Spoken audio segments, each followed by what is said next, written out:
What's going on, guys? Welcome back to your favorite sports podcast, Clocks on the Stove. With us, your usual host, myself, Grayson Fisher, my co-host, Mr. Zachariah Watts. Today, our very special guest sitting down with us, my teammate, flyweight kickboxer, Mr. Julian Santini. Hey, what's going on, guys? How you doing? Julian, how are you doing today? Happy Valentine's Day to everybody. Julian has a Valentine, but Zach and I are breaking personal world records of ours and 23 years. Technically, I think it's a 24th year though, Zach, because we turned 24 this year. See now, this is where it's weird because does it count based off how old you are? Because technically we didn't have our first Valentine's till we were one. No, no, So no, no, no, no, that's not true. I mean, I was born February 22nd, so I wasn't. Oh, so maybe I did though, because but we Yeah, had the but same see, one. We had the same one. yeah. Don't Either way, ever. it's either 23rd or 24th straight Valentine for Zach and I, where we don't have a Valentine. So if anyone wants You to got reach out and send us some love, Yeah. Now, I don't know how it is for Grayson. I may just enjoy getting punched in the face more than I enjoy talking to women. That may just be me. I don't know how y'all feel about it, but you know, Valentine's Day is just a weird event for everyone. I'd rather just give my Valentine's to my mother, show her I love her very much, end all be all, not spend $400 on a date. That's just me. damn, that sounds exactly like someone that gets no butt, what they would say. But yeah, Julian, man, talk to us. We were talking before a little bit about, your last fight was in September. Was that your first fight for Kaizen? No, that was my second fight for Kaizen. All my fights are out of Kaizen. Um, yeah, pretty much I trained almost all my time at Kaizen except like a couple months when I trained back in my hometown, Rochester, New York. Yeah, what brought you from New York to down here in Sunnyside, Tampa, Florida? Um, Rochester is just a kind of a depressing little spot, kind of by Buffalo, and yeah, I just wanted better. So I just left by myself. But Came down. how long ago was that? Was that right before your first fight you moved here? Or? No, that was about a year and a half ago. And then I took my first fight 4 months after I moved down. Now, how are you glad you made that decision down here? Yeah, yeah. I ain't gonna lie, I would have never thought I would have been fighting or anything. It just kind of just happened. I just was like, I was kind of just sitting around. I was working and stuff, but I wanted to just do something. And Kaizen was literally like 3 minutes away from my house. So I kept driving by it every day. And I was just like, one day I just stopped in and I was like, yeah, I'm never leaving here now. No And then way. I kind of got real close with Vince McGuiness, and he said, "Hey, do you want to fight and stuff?" And kind of hopped in camp and kind of just went off there. Damn, that's Yeah, crazy. That's crazy Yeah, origin story. yeah. yeah. I was gonna ask, did you already have your mind made up about wanting to fight before you started training, or it was kind of like Vince approached you with the idea and then you kind of switched to that more like, all right, I'm gonna step into the ring? So now I kind of never really thought I would have been fighting or anything, but when he told me he was like, "Hey, do you want to fight? Like, I think you have potential," and I was like, "Yeah, let's go." Dude, what was Like, what was that moment like? Like Vince coming up yeah, to you about fighting? yeah. It was kind of. I ain't gonna lie. I kind of it kind of got me going. It kind of because Hmm. I kind of didn't really have much. So not much, didn't have much, but like I just felt like I wasn't doing much. Hmm. So I felt like that would give me something to do, something to give me drive, Yeah, something to something to just keep. chase. Something to Yeah, chase. I mean, just something to just keep me. You know what I mean? 100%. Yeah, And it motivates you, bro. It gives you a hunger. And I it's think just that's one reason why a lot of guys, like even older guys we see that jump into MMA or like they start competing, yeah, like Darwin, for example, like he's older and stuff. Like when you have that drive, like when you go into a fight camp and and you have all these fucking things in life, like all these distractions and shit all the time. No matter what, when you're in fight camp, your number one priority is training that day to get ready to fight someone. So it oh, kind of like eases you a little bit in that aspect of like I can take a breath because no matter what I have to do today, no matter what's being thrown at me, this is the most important. And I talk yeah, about that too, like with the calmness of chaos when you get into a fight. like when you go into the cage, like it's your peak confidence and peak oh fuck at the same time, but it's also like so calm because like Yeah. every outside, like when you walk into that cage, every single outside stress in your entire life, anything that like it's just on your mind all the time, anything at all is gone. Your mind is blank. This is the only thing out of everything that matters for the next 10 minutes is this. And I think training for it and like having that drive to get there and like having to win that fight, I feel like that reignites like the chase for like other things in life for people, you know? Just to recap off what I was saying, it gives you a chase, it gives you a drive, you know? And like a lot of people, they play sports their whole lives, don't go to play collegiate, don't do something after, and then they don't have that drive in like their work or like in their love life. They lose the drive to chase because they feel like there's no like end goal anymore.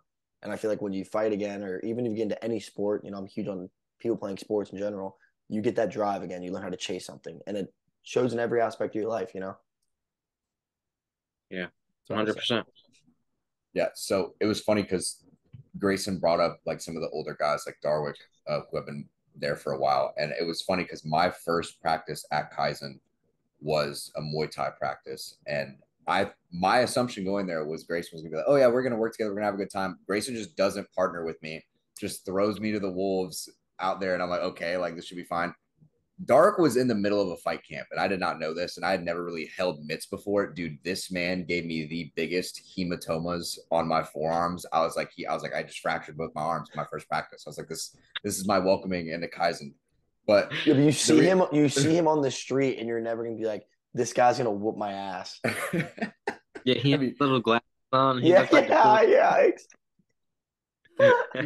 yeah. he's such a nice guy. But the reason why I bring that up is like because my first practice was kind of like a rough initiation in like Kaizen. I was kind of curious what your first practice was like with Vince, with Kaizen. What were kind of like your thoughts heading into it, and how do you feel now that you've spent some time with the guys? So Kaiser for me, my when I first walked in, it was really cool. Everybody kind of welcomed me with open arms and stuff. Everybody said hi and stuff. My first practice, what was my first practice?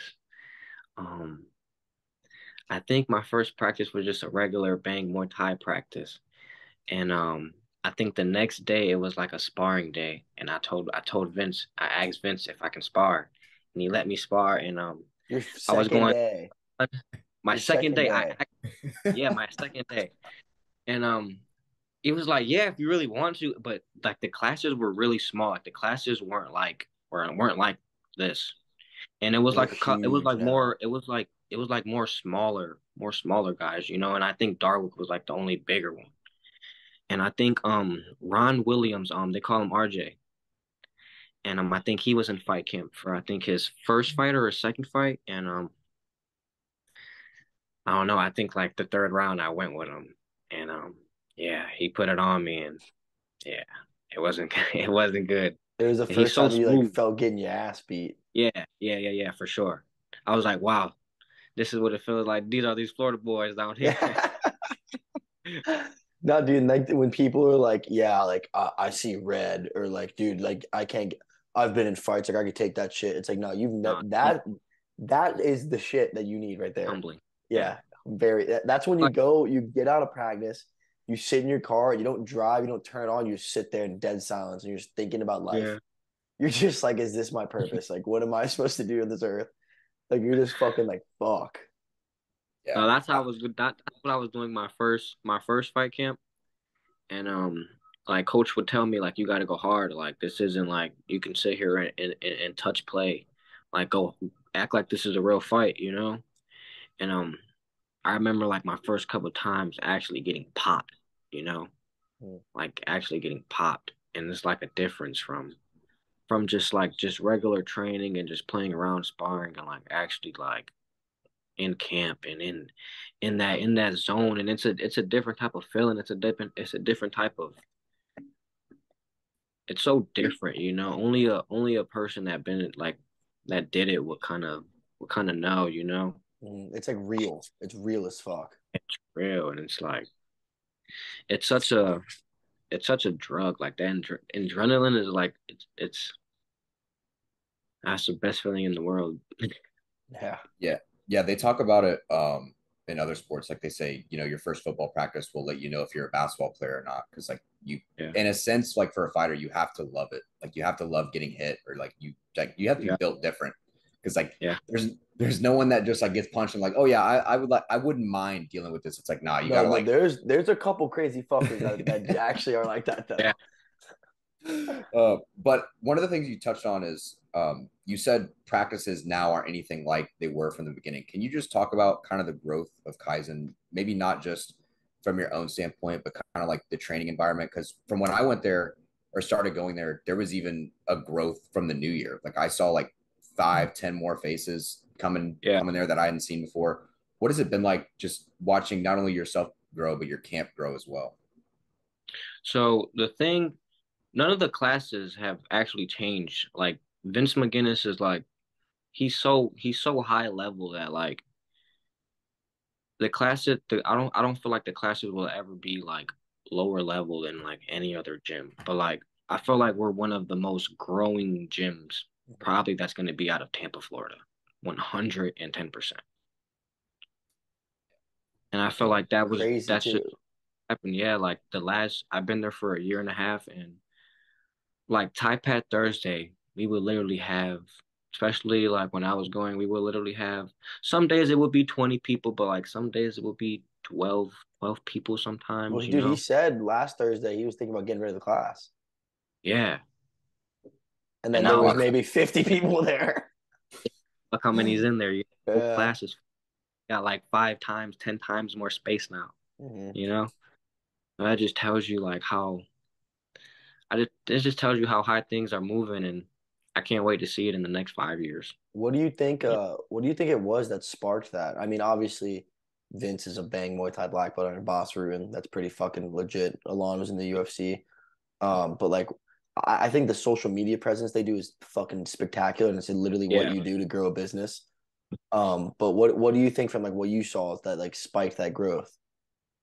I feel like the vibe. I feel like anybody that walks in Kaizen feels that vibe, and wants to be in there, wants to stay in there. I feel like anybody that talks to Vince, or anybody that like tries to reach out and tries to get a training, and when they actually come, I feel like they almost, if 5 people come, 3 of them don't leave. Hmm. I feel like that's so good, and I feel like that's more because everybody that's in there, everybody's so welcoming and just like, hey, do you want to partner? Hey, do you want to team up?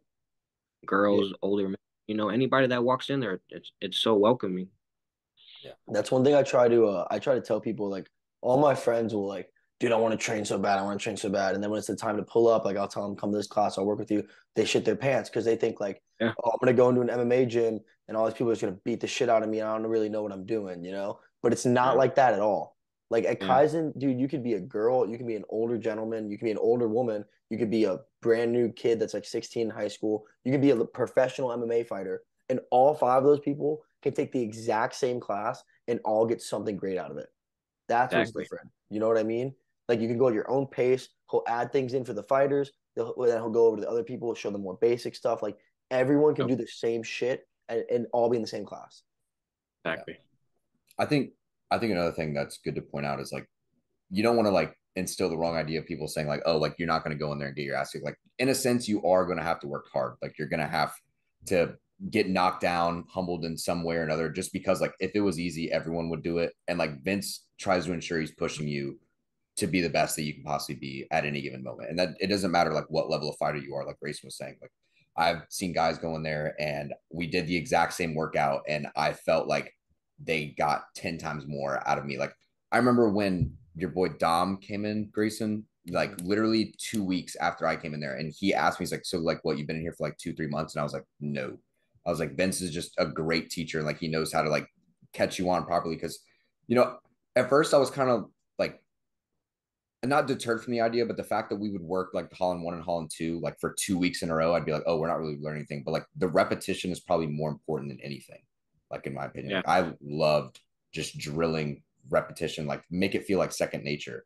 And I Mhm. feel like some of the other coaches Yeah, are the same. there's like the first week you're like this shit sucks, and you're like thinking about it too much, and then that second week it's just do do do do do do, Yeah. and then the third week he shows this is why we've been doing this, and then adds the next part, and you're like, oh Yeah. my, you see like how his brain's thinking, you know? Yeah, and it's insane to think like because you say came out of Bosrud and like some of the guys he's gone up against, like he's seen the best of the best. So like there's nothing he hasn't seen that he can't show us because he's at a teaching standpoint. It's not like he like needs to like try to fix anything in like reference to like himself. He's completely open to any type of fighter. Like the type of way that Grayson fights is nowhere near the same that you fight Julian. Like, but yet he still works with y'all and gets y'all to where y'all need to be as fighters per se. Yeah, that's another thing since we're on the Vince Dick ride train right now. I think the other thing that's really good about him is he doesn't force a style. When I was at ATT, Garcia didn't know wrestling, so he didn't want you to be a wrestler. You know what I mean? Because he's Yeah. like, I can't teach, blah, blah, blah. When I came to Vince and I started doing camp with him, it was all wrestling associated. Then the same exact camp at the same time with Ryan, strictly wrestling defense. So like we're completely different fighters running a camp at the same exact time, and he's focusing on what works for us. He's not like, look, Grayson, you're at a Muay Thai gym now. I'm gonna need you to fight long. No, he's like, you're a short, stocky boxer with an amazing double leg. He goes, we're gonna pressure, and shut that shit down. You know, and then with Ryan, he's like, we're gonna Yeah. extend, we're gonna keep distance, we're gonna stay long. So like how he can adapt to that is just so crazy. And he's like the exact opposite of me. Like I'm short and stocky. This motherfucker is like 6'3", like looks like a fucking Like bird, the you know? Oh god. But enough of the training aspect. I kind of want to get into your thoughts, Julian, about your first fight because you really everyone has a game plan until they get punched in the face. What was it like? Your preparation up for your first fight camp? What was it like walking out to the octagon or the ring? Just kind of give us your walkthrough, taking us back to your first Who fight. is it for? What organization? combat night. Combat night. Yeah. So my first fight was against a guy who had 4 fights or 3 fights, and that was my first kickboxing fight. But he was an MMA fight. He was an MMA fighter. Oh, so it was his first kickboxing fight too. Yeah, he was taking his first kickboxing fight. So and he already fought somebody from Kaizen, Stevo, from 125 in an MMA fight too. But Stevo won, and so we was in camp for about a good month, a solid month, maybe a month and a half, and yeah, the fight night was it was so cool. I was so relaxed It and was just so Orlando. yeah, it was in Orlando, and yeah, it was just so surreal. Like the walkout, it was just all like just tunnel vision, like just Mhm. I wasn't nervous. I was so relaxed during when he was wrapping my hands, and I was like, damn, like it's really about to happen. Like it's really about to happen. My first fight, like and to be on combat night, like those things are they're so they're so kind of Professional. yeah professional, and they're loud. Like it feels like you're in a real UFC fight. You know, Mhm. people getting knocked out. People are, you know what I mean? And yeah, it was crazy, you know, and you could hear everything. The crowd, you could hear every time somebody gets hit, the crowd's going crazy. Yeah. Everybody's yelling. You're right up top, and you can hear everything while your hands are getting wrapped. So it was it was it was a feeling you can't describe, but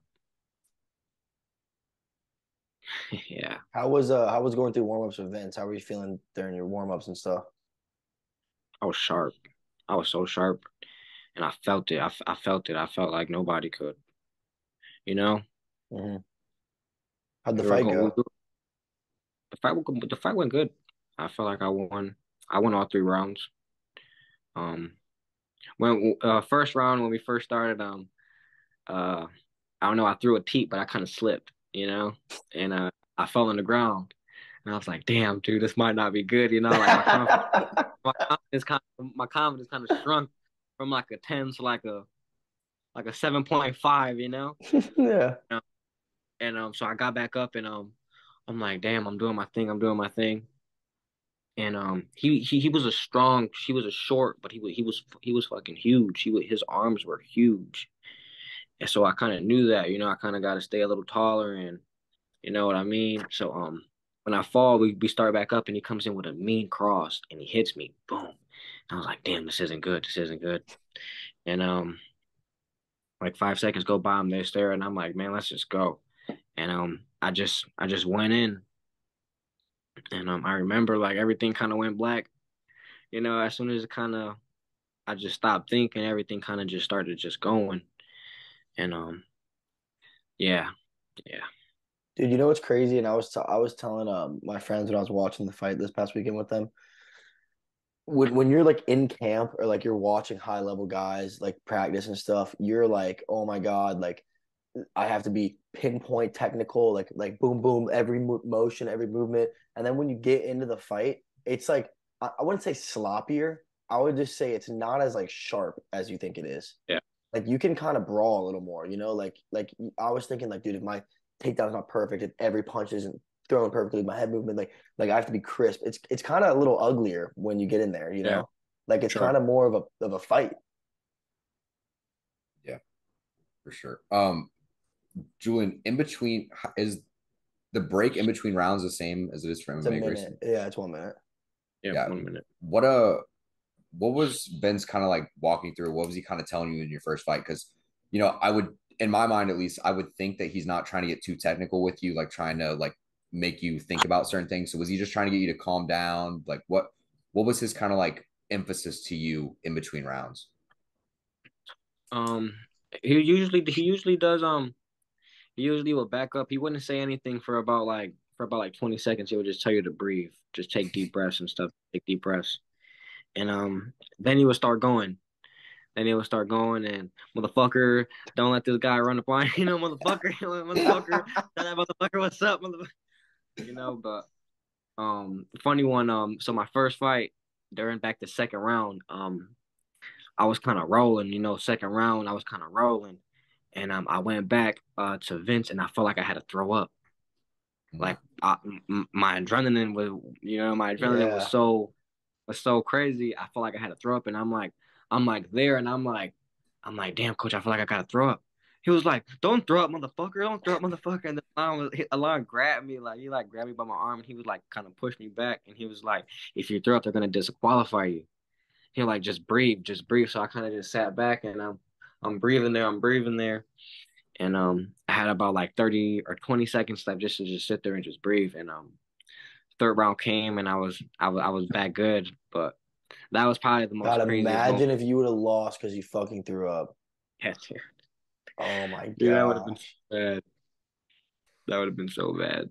Yeah, dude, I love when Vince does like I don't know, at least for me, he never really like has to like hype me up or do anything because I'm a pretty fucking let's go get it kind of guy.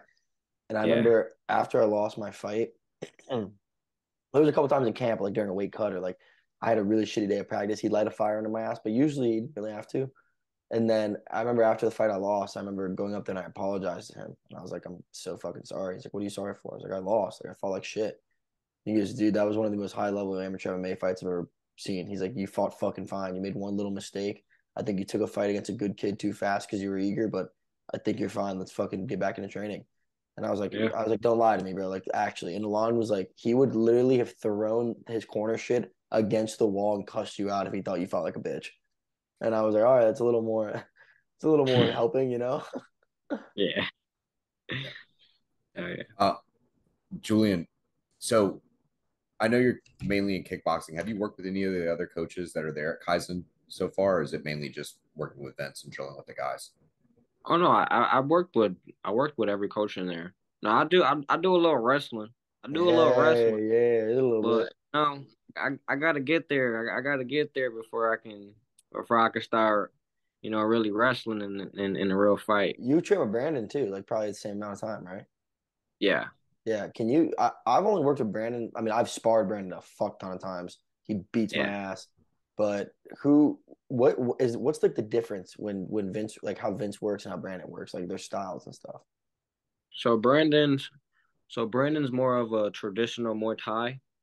Like Brandon's gonna stay long and keep you and try to find his way in and try to cut you with his elbow and knee you to death. Hmm. And Vince is gonna sit there and play his game and sit there and counter you and sit there and just poke you with his long jab and sit there and just be so flow and he like Have you ever seen like his have you ever sparred with Vince? Vince sometimes he would spar I've like seen some him spar. I saw him spar J Mac in camp. I've never sparred yeah, him though. and so fluent, but they definitely have some different styles. But But not a negative way though. Like they're no, both great styles. yeah, because they both kind of Brandon kind of still takes kind of kind of Vince's things, and he still works with him. He just Mhm. kind of just puts them in just in his little way, and that's kind of the He great thing adapts about them. Yeah, he adapts them. yeah, Yeah, like Brandon is like when I think of Vince, I think of more of like we're gonna pick him apart and work, and yeah, with Brandon, it's like we're gonna kill him with our first strike.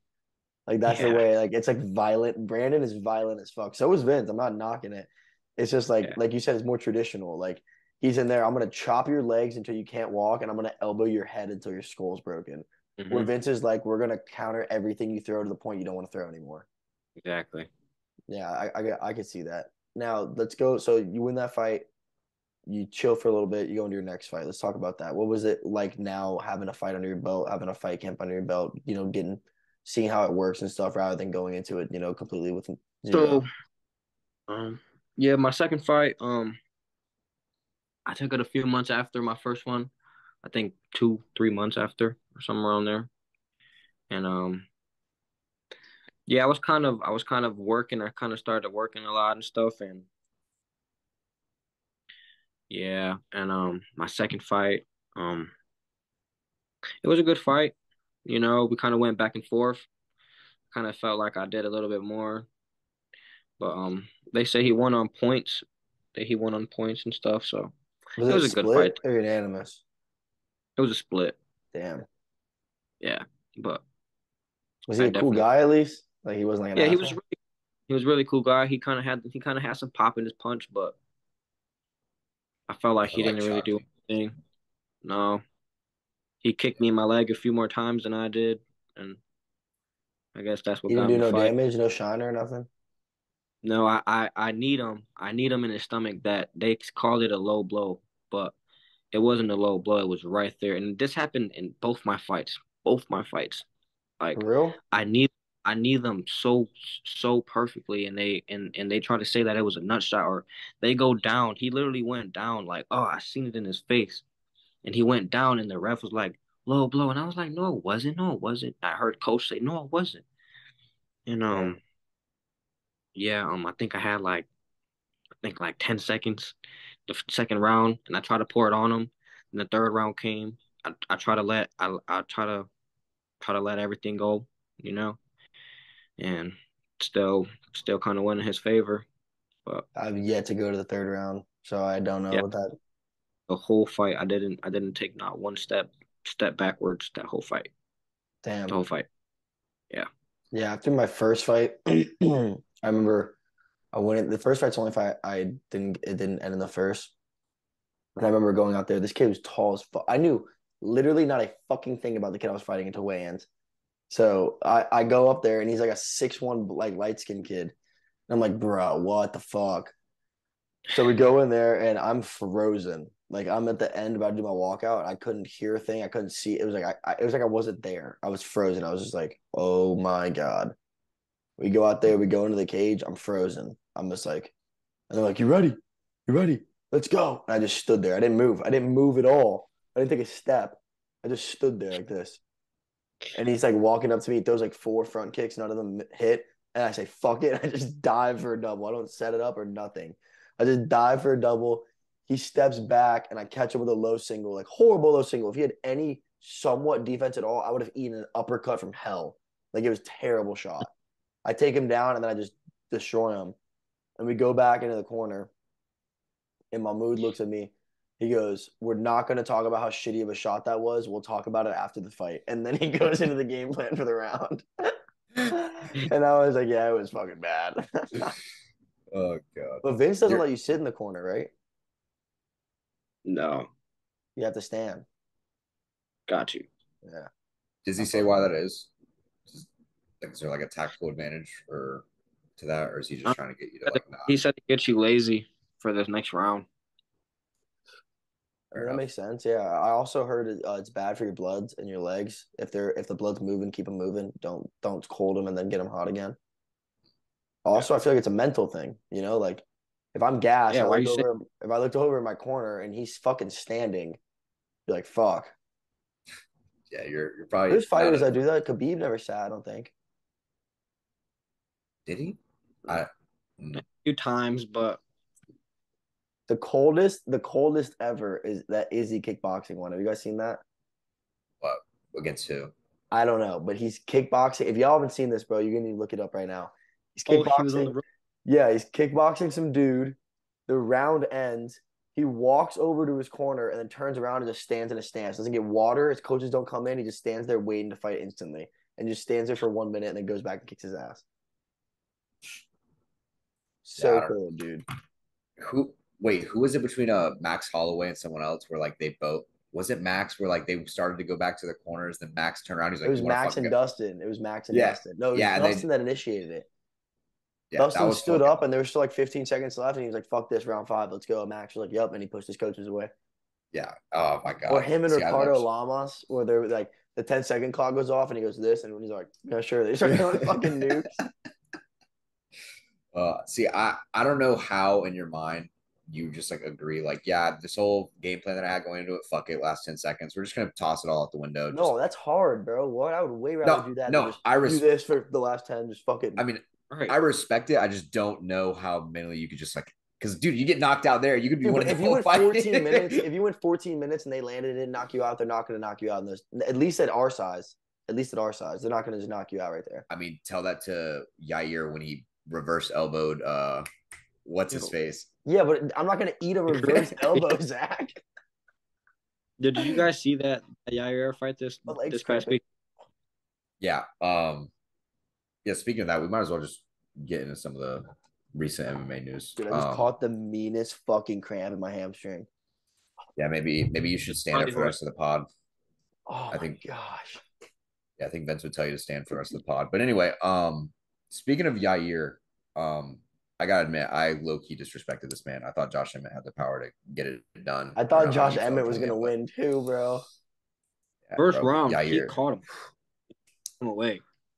Almost. Yeah. What I don't get is, I mean, what I don't get, that fight shows you how fucking good Holloway is, which shows you how good Volk is. You know what I mean? Mm-hmm. Because Max, they went 5 rounds, but Max whooped up on Yair. Yair got the first one from him, but he whooped up on him. And then to see Yair just completely not take any damage at all. Like, I don't think a single strike landed clean on him. I think he rolled everything. Mm-hmm. You know, like it just shows. And then for Volk to do what he did to Max in their third fight, as much as it hurts me, like it just shows the fucking level of him. That one hurt me too because I felt like Volk won the first one, but that second fight was all Max. All Max. Yeah. You know? And then for just Volk to just dominate in the third fight like how he did. 50-45 them, dude. Yeah. Like, oh my man. But his next fight with this, who is that guy he's fighting? Arnold Allen? Yeah. Yeah. That's gonna be a clean fight. But fight. I think he's a wrestler kind of, right? He's like a brawler. He's just like one of those like throw everything at you. Yeah. Max gonna eat him. I hope so. I think it's one of those fights too where this is like an up and coming prospect and they're like gassing him up heavy, but Max is gonna show his veteranism on him. And I'm tired of people like, well, Max's chin, what if this is the one? Bro, it's been like that for 6 fights straight. Volk couldn't even fucking knock him out. Right. Like, yeah. I was talking to this with Grayson earlier because I saw the video yesterday of Arnold Allen being like, yeah, it's only a matter of time before that chin's compromised. I'm like, dude, if you're going into a fight banking on a fighter being less than the man you think he is, he's probably going to beat your fucking ass. A former world champion, not any fighter. Yeah, just I will never understand why fighters just go into certain fights thinking that like a guy isn't going to be who he used to be or is going to be like a weaker version of himself. Like, number one, I don't think that's good on your part. You should want a guy at his best at any given day to kind of like test yourself. But then again, like, dude, even if you game plan him being worse than what you think he is, he's going to surprise you in the worst way possible. Like, he's going to start your shit. And I don't think Max has shown any signs of like slowing down in any of his recent fights either. So like, yeah, he didn't have a great fight against Volk, but In my opinion, I thought that was more. I thought Max tried to adjust to Volk, and Volk just game planned around Max. So like Max tried to learn from what he did wrong in fight number 2, but Volk came out completely different in the third I fight. also think the cut really fucked Max's game plan because he got the cut in the beginning of the second round, and it just got bigger and more bloody. Max didn't change game style the whole fight. He kept same type of pace, the same type of style, and didn't change anything at all. Yeah, and it hurts so much. Yeah, because all these Volk fans and like our roommate Ryan is a Volk fan, and it's just like, dude, it's just like you could argue the first two to the death, but that third one he whooped his ass. Yeah, but like Volk, he's such a nice dude too, and I really like Volk too. But I'll tell you one guy that really hurt me in the last month that fought my dude Bryce Mitchell, my flat earther. Mm-hmm. You know, I'm just saying, dude. All right. Can we agree on something real quick? If we're gonna talk about Bryce Mitchell, can we agree that the sick thing is bullshit? Like he just got dogged. Yeah. Ilya, that dude Ilya, whatever Taforia, dude's a dog. He's good as fuck. I don't know why his name's not being tossed around for another fight soon. Yeah. And I ain't gonna lie, the fight to be made is probably Ilya versus what does he fight at again? 55, right? I'm so dumb. 45 and 55. 45 and 50. Yeah, I'll right now. I don't know that. What's the name, bro? He did drop a tweet yesterday. Fuck. I want to say. I think you got to do him and Patty.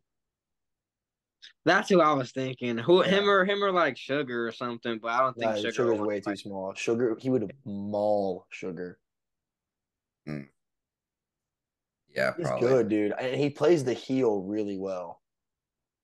Like he plays the bad guy really well. Yeah. What weight are they? They're 55, right? No, he's 45 and 55, but I think he's trying to chase the 45 title, not the 55. Yeah, because I'm not seeing. He's ranked at 45. Yeah, no, he's ranked number 9 right now. Damn, he's 13 or now. No, he's good as fuck. Yeah, and even if Bryce Mitchell, what's up? Can I go get my charger real quick? Yeah. If you're talking about, you got something? Did you want some words, Zach? Well, yeah, I was just doing some research since we were on the topic of Ilya Topuria and some of, I guess, potential matchups in the division. He's only 2 spots ahead of Bryce, surprisingly. But if we want to look at guys above him, Giga Chikadze, Calvin Kattar, Chan Sung Jung, and then Josh Emmett, that's 5 through 8 right there. Emmett's not gonna take it. Obviously not. Yeah, so Emmett's off the board. But him and name him again. We have Giga Chikadze, right? Yeah, Chikadze. No, there's another one he said. There's another Calvin Kattar. Him and Kattar. Yeah, him and Kattar would be a fun fight to watch. Yeah, I would enjoy seeing that. One thing that I wanted to talk about though, because you brought up the like whole excuse thing. I know we've talked about this before, but I don't understand when fighters try to make excuses because like your end goal, like you want to be 100% for a fight, you want to like envision yourself being in the perfect shape, but like shit happens through a training camp. Like that's a part of fighting. Like you go in with like nicks or like something's banged up. Yeah, you're banged up. It's what fucking happens when you push yourself during camp. So I don't get why Bryce thought like saying he was like sick would like help his case. Like, dude, you look at that Volk and Max fight, their second fight. They woke up Volk at 5 in the fucking morning to take a fucking piss test the day of his fight, and he didn't come out and say like, yeah, like I had to wake up at 5 a.m. man, like it really sucked. No, you just don't fucking say shit like that. I don't know why he would like come out and do that, but then again, maybe he's just trying to save his stock. He don't know. I'm not in his head, but at the same time, I think he's upset because Topuria played a fucking great bad guy, and Bryce is the good guy. Like that's Bryce, and I think he's upset. He's butthurt that the good guy lost, and usually he doesn't. Yeah. Who did Bryce call fucking like a real American? He called someone in an interview. He was like, "That guy's a true American," and he was like a Brazilian. He was like a Brazilian fighter. Oh yeah, Brandon Moreno. Yeah. He's like, that guy's a good American man, and he's born in Mexico. Yeah, real good one. By the way, I think this needs to happen. They need to have a card in Mexico because there are so many up and I'm coming pretty sure fighters. there's been like works and rumors about that. Yeah, but Exactly. Grasso, Mexico is unsafe as fuck right now. okay, fair. But if we were able to get it done, you have Yair Rodriguez, you have Brandon Moreno, you have Grasso, female division. Like you have a ton of like either up and coming or like already like borderline champions. And what you could do too is even if they're not Mexican, if they're Hispanic, like that Hispanic culture all supports each other to an extent. So like Yeah. even if you threw on like some like Spaniard fighters or some like Cuban and Puerto Rican fighters or Dominican, like they'll still get the love too. Yeah. It's a really good idea. We should fucking run the UFC, bro. Yeah. Julian, you Would want be to? a good president. And Grayson Fisher. Yeah, I guarantee you this: I would not promote slap fighting. You know? Oh Yeah. no. I also wouldn't slap my wife. Yeah, I don't really. yeah. I also wouldn't slap my wife. So there's two things that I did better than Dana. God damn. But wait, I want to, since it's up in the air already, you already presented it. I want to know, you got to give us a pretty, sell us on this. What's up with you in the flat earth? All this flat Earth talk. Yeah. I don't know. I did my research. Let's hear it. Like what? I just don't think that we're spinning around on a ball. And So what do you think? 80% of What do you think it is? So when we fly to outer space and we look back at Earth, what is it that we see? I don't think we ever flew out to space. So you don't think there's an outer space? I don't think that there's an outer space. So what do you think it is? Do you think it's I a think that dome? there's water up there. It's a dome. And in the Bible it says, let their water be I've let their seen water this. be I've water seen. above. I know what you're talking about. Yeah, and then let there be water below. And I feel like that all the resets happen and the water from the ocean, it goes back up and it comes down and it washes everybody out and everything out. Okay. Well, all And right. then I'm not comes knocking on back. you. I'm not disagreeing. I'm just asking. I just want to ask a question. Yeah. What about when you look through you see the moon, or you look through a microscope or a fucking not a microscope, Telescope. telescope, and you see like stars and you see shit out there. Like what is that? I don't know, but I think there was this video and the guy had like one of those really like a $30,000 telescope and he looked in it and he put a camera that can you know what I mean, that can show a video and everything, and that he said that it looked like that there were like holes on the wall or holes on the ceiling, and that they were just flashing lights. It didn't look like a planet or uh sit there and look like a star how they make it in the movies and stuff. Mm-hmm. It looked like all these lights, the green, blue, red lights, and they were just flashing everywhere and everywhere. um I don't know So what do you why it think it has is it. about when like all these fucking like space people and like Elon Musk and them they go to space? What the fuck do you think's out there? What do you think they're going to? You ever watched Elon Musk on the Jake Paul podcast or one of those podcasts? I think it was the Nelk Boys maybe. Mm-hmm. Well, he was talking about that he's going to go to Mars and everything, but Yeah. he said that that wouldn't be for years, that they're only going on to the moon. And I feel like that the reason, and you know the when they went to the moon, right? It was in 1969, right? Yeah. You Those flip all the spacers. numbers over, what did it give you? 666. You know, it's not a single picture Wait a from when they second. went Wait a there. second. Wait a second. Yeah, You Google flipped that. over 1969. How is that 666? 969. I mean, that's a little of a stretch. All right. So what I've seen is the And then you theory, tell me that and honest, no, no, no. they burned every document from there, and they never been back. They never been back. But Oh shit. we never been a mile down in the ocean. And the ocean is right here. We could walk to the ocean right now. Yeah. The But we ocean never been a is mile in the there's ocean. so much shit in the ocean. Nah, I'm Right. So scared of the ocean. this is what I think. I think we're on the same page with this. In Yeah. the Bible, it's like we're in like a ball, we're in like a this, right? And the Mm-hmm. ocean covers like this because God said he would fill like the one hemisphere with water and that hemisphere is like above, right? Isn't it something like that? And like they're saying like the sun is Yeah. actually underneath and it's in our like entity. It's not like far away like we think. Now that's what they talk about the underworld and stuff.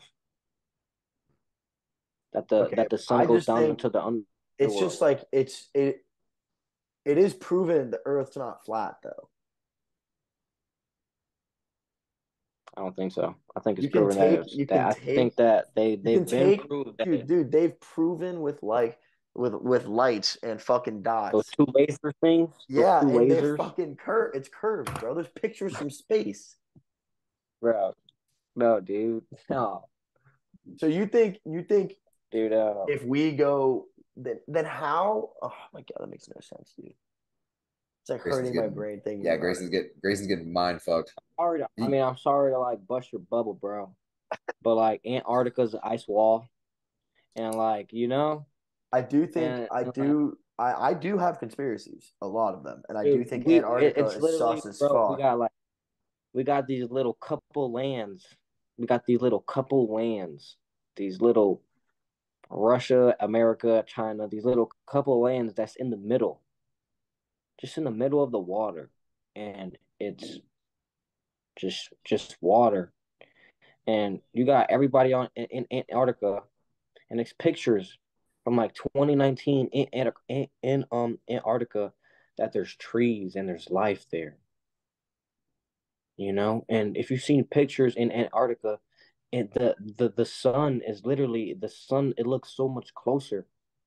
It doesn't look like it's all the way like above you. It looks like it's right there, right in front of you. Do It's you so know why? weird, You know why it's closer? Because they're on the why? top, so they're closer to the sun. Because it's a fucking I don't know. ball. You have a way of drawing a ball with every point be closer. Drawing a Yeah, I ball. guess. I guess. I will say this though, what my like whole conspiracy with like Antarctica is like it's crazy how like every country is somehow like we can't agree on anything as a globe about anything, but suddenly like every government in the world is just like, yeah, you're not allowed to go to Antarctica, like Yeah, ever. can't go to Antarctica. Yeah. Yeah. No And one's allowed to go there. Have you they say that seen? there's piers there Yeah, I and forgot. everything. I want to make sure I'm correct before I say my words. Yeah, Grayson's worried about getting doxxed by the government. He's like, They're I got a gonna future kick down bright. my door. Clocks on the stove gonna disappear. Yeah, he's just like, you keep talking about fucking Antarctica, we're gonna make you disappear, just like the Antarcticians, as we call them. Oh God, I couldn't imagine. It's best to keep our mouth shut. It's about Operation High Jump. You guys ever heard about this? oh God, Have you Yeah, ever heard I about this? did. Look, In right after World War II, or maybe it was during. It was either at the end of World War II or like right after it. It was very like World War II has been going on. America was like, "Yo, what the fuck is Antarctica?" So we sent some like general and like probably like 100 men, not like a lot, but like enough. Um, sorry. So we sent those people there, and then the guy, it's Hunter something, right? I feel like I've Like, heard this story Admiral before. Admiral Richard Byrd. yeah, okay. He says he saw UFOs making deals with Nazi ships. And he writes Yeah, about all of it in his journal. And then they're like, if we like let them steal some of our people and shit, they won't fucking murder us and like fuck with us. Like it's like an agreement. And then it's like, so what they did is they made the national parks around the world fair game. Like if you're in a forest or you're in a national park, fair game, nailing can take you. And that's Mm, why in America, the most amount of missing people come from national parks. mm. hmm Clocks on the Stove is going to do a camping trip at all national parks. We are going to stake out and we're going to get to the bottom of this. What do you guys think about this? Oh, I'm sorry, Zach. You go. I was gonna say one of the shows I started watching recently just because it was so like at first I watched it as a joke, but I actually got into it was the Tim Kennedy like chasing Nazis thing. That Dude, shit it's good. It's good. that shit was like enjoyable television. I was like, holy Yeah. fuck, like this man is dedicating his life to tracking down the Nazis. Like, I mean, they're holy paying fuck. him a lot of money too. Yes.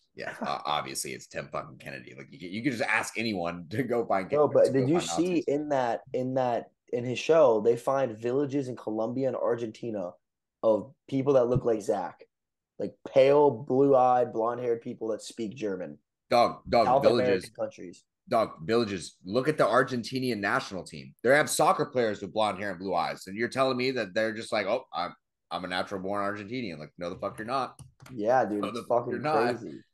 Now, since we're on this theory, that's not even a conspiracy anymore, by the way. That's factual. Like Hitler fucking flew away and they moved to South America. That's 1,000,000% true. Um, what do you guys think about all this shit? There's a lot of shit that's happened within this past week. A lot of shit. Those two The, UFOs spotted? the spy balloon, the multiple UFOs being shot down, and the chemical breakout on the train in fucking Ohio, and then another one happening in Texas. I'll start us off with this whole like biochemical hazard thing on the train in Ohio. The company that pretty much owned the shipment had not signed off saying that they carried any like hazardous cargo because they would have had to pay more in fees and stuff. And they were actually lobbying this past not election cycle, but they were lobbying for like less and less background checks on trains. Like they were trying to make it so that they would not get checked for this kind of shit because they just want to keep transporting it without getting taxed for it or not having to pay certain fees to make sure the shipment was safer. Now, I just think it's weird how it ends up hitting a main water supply that supplies water for 25 million people that is cancerous. So like a lot of people are probably going to fucking feel some backlash for this. But then again, we just kind of blew over the whole Flint, Michigan thing, even though that's kind of still going on. So maybe like we just don't give a fuck about our people to begin with. Yeah, that is crazy that something like that's happening in America. We just don't care anymore. Yeah, we just don't give a fuck. It's like We're like, and I feel like we really might get into war. Like it really might soon like be a real war in America. But Zach, wait. I want Zach to finish. Do you have any more on that story?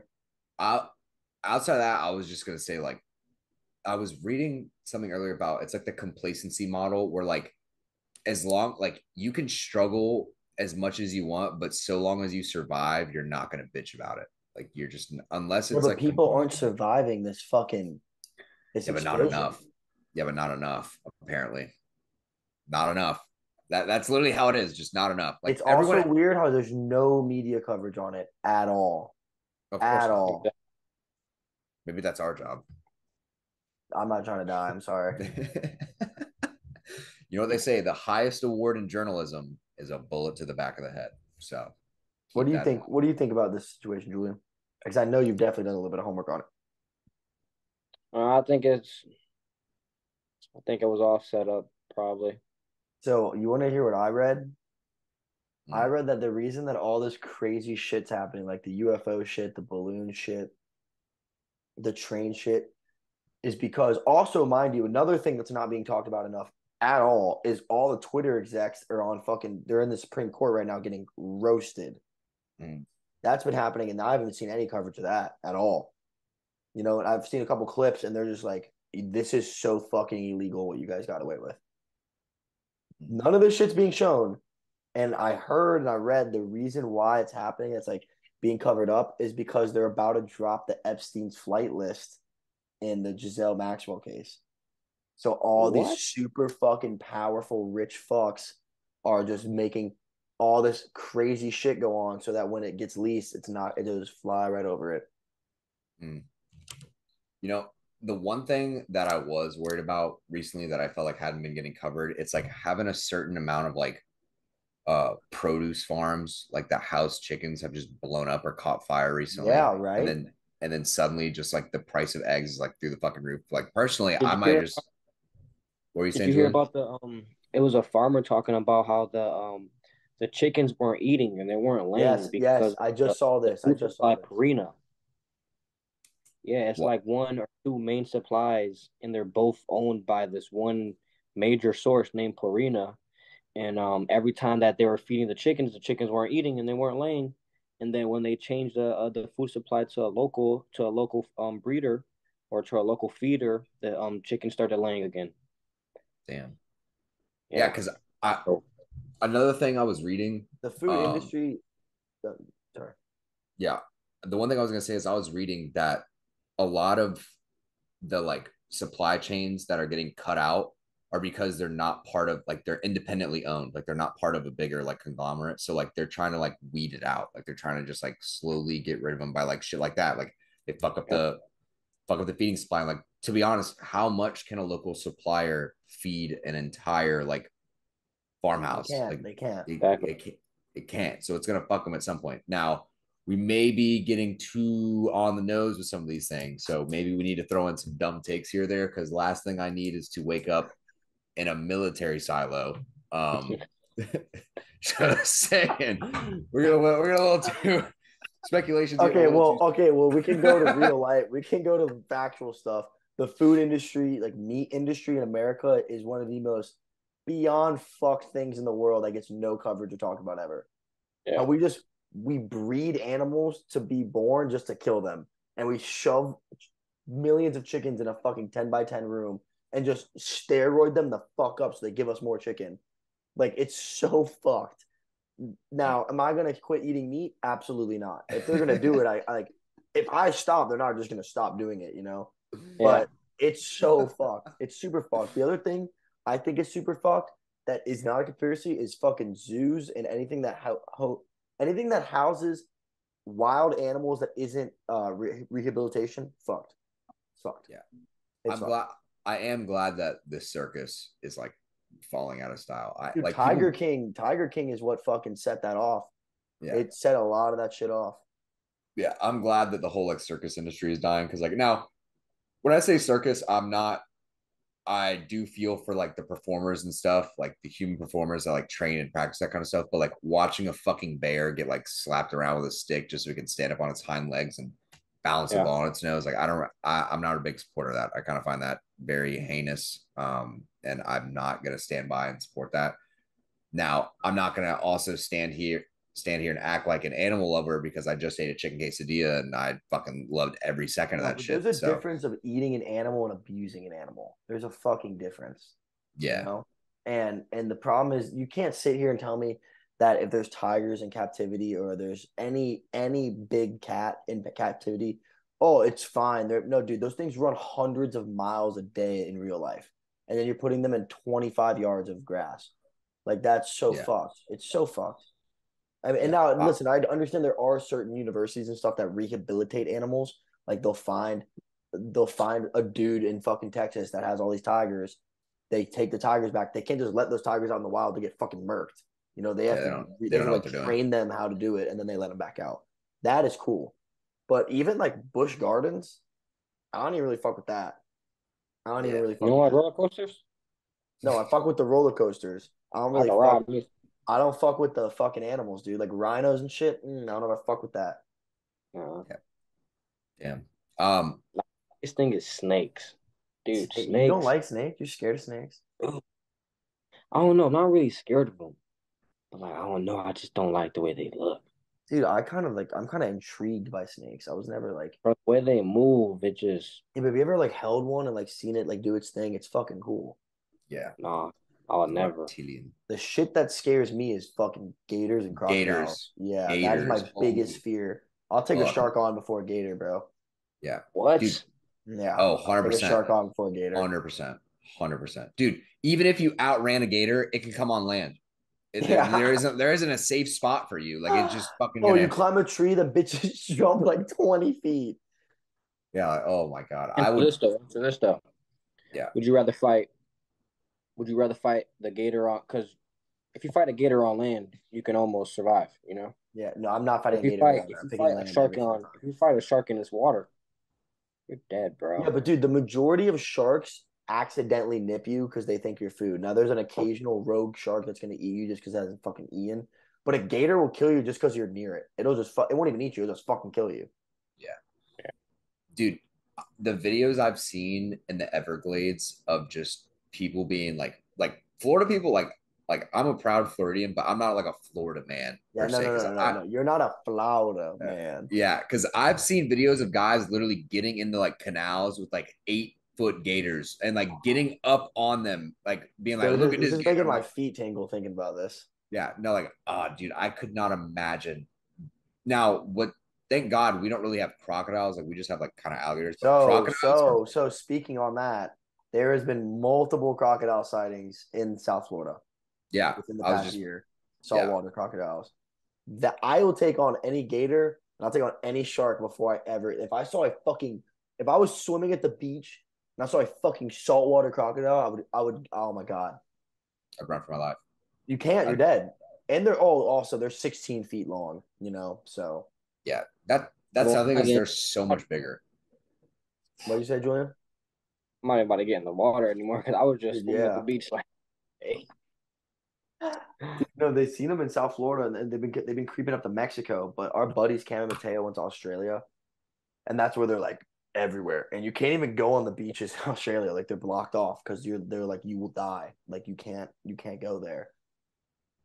And they were telling us that they went on like a safari for the saltwater crocodiles, and these things are so malicious they'll kill you just to kill you, just because if you're big and you're in its territory, it's scared you'll overrun it, so it'll just kill you. And what they do is they don't eat you right away because you're still strong and hard. There's a lot of muscle. They fucking swim you down to their like little fucking like they have like a fucking little home base thing, and they let your body rot for like weeks, and then they come and eat you.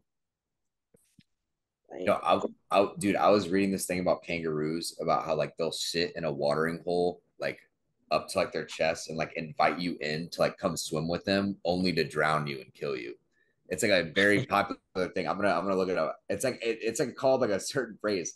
They fucking just look up photos like kangaroos in the water, and they're like they're just sitting there like staring at you, and they're like they won't do anything, like they won't mind. They're just gonna kangaroos in the water.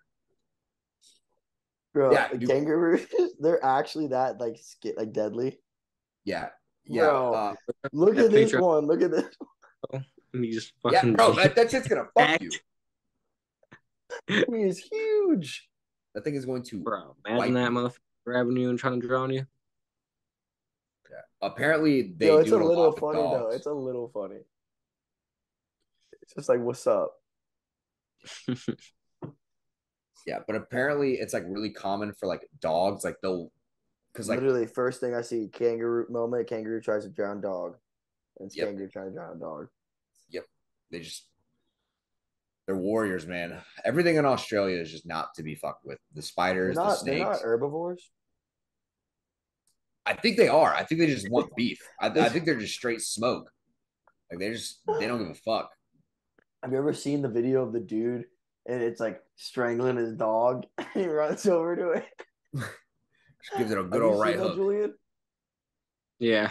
The kangaroo strangling his dog, and he just squares up, and the kangaroo squares up, and he just sticks it, and then just looks at him, and then he runs away. Dude, but if that thing kicks you, you're dead. Like if it front kicks you in the jaw, you're dead. Yeah, Yeah. What do you dude. think? Since we're on this topic, what do you think the biggest and or deadliest animal you think, Julian, you could take with your hands? And now I'm not talking about like, oh, you could just destroy it. No, no, like you can go to war with it and like almost die, but you would win and you would be the one that's alive and not it.